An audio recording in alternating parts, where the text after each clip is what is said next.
Buenas tardes, comunidad educativa. A nosotros nos tocó hablar de los preevolucionistas. ¿Quiénes son?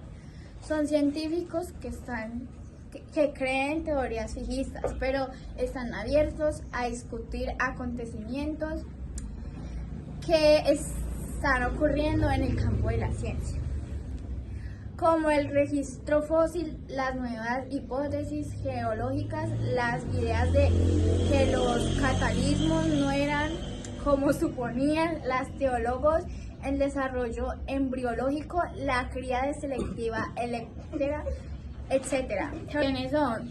George Louis Leclerc de Buffon, Jasper Lamarck, Erasmus Darwin. Buenas tardes, señor Leclerc. ¿Es correcto que le llamemos conde de Buffon?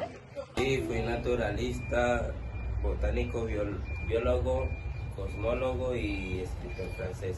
¿Cómo llegó usted a ese título no binario?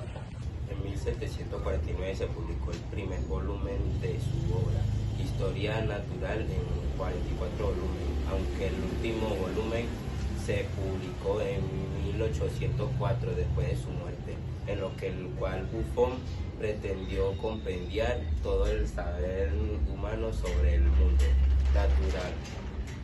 Está aquí como eminente estudioso de variaciones de especies, sin embargo tenemos entendido que también realizó estudios de otros campos. ¿En cuáles?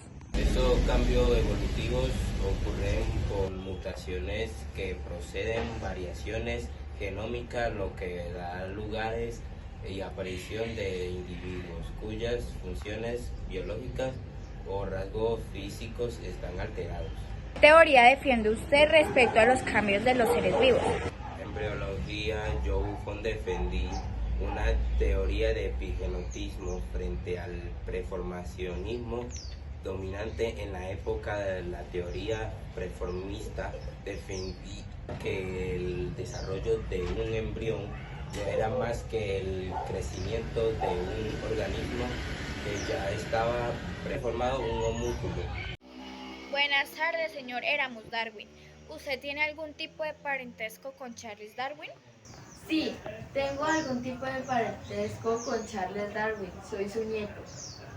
¿Qué significaba ser naturalista en su época, señor Darwin?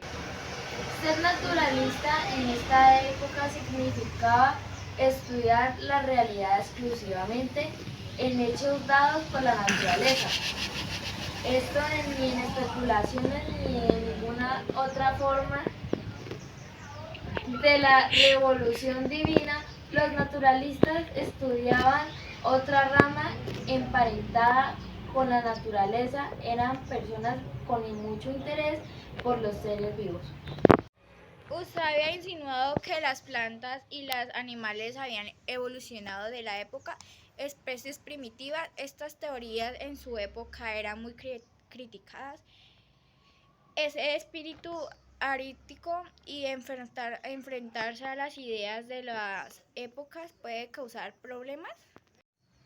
¿Cree que su nieto heredaría esa visión de ciencia sobre la que usted reflexionaba? Esas ideas nunca fueron expresadas con claridad de sus posibles efectos sobre Charles Darwin, aunque este último, nacido después de la muerte de su abuelo, no parecía tenerlas en gran estima. ¿Cree que todo su trabajo y todo lo que pensó sobre los cambios de los heredó su progenie? Creo que todo su trabajo surgió que las especies tienen conexiones históricas entre sí, que los animales pueden cambiar en respuesta a sus ambientes y que su progenie puede heredar estos cambios. Buenas tardes, señor Lamarck, ¿cómo está? Señor Lamarck, ¿puede presentarse? Buenas tardes, bien, gracias. Mi nombre es Jean-Baptiste Lamarck. Nací en 1744 y morí en 1821, a la edad de 85 años.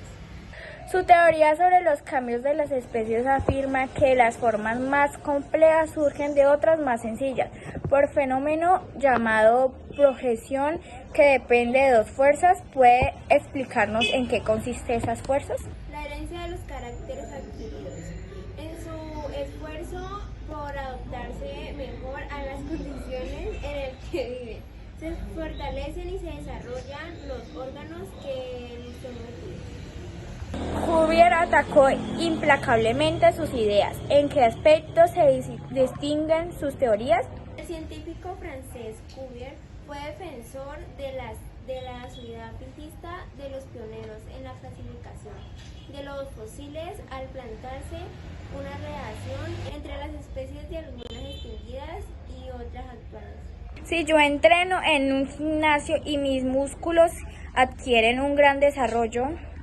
No, este no es un rasgo fenotípico, o sea, físico. Lo que pasa es lo fenotípico, o sea, los genes.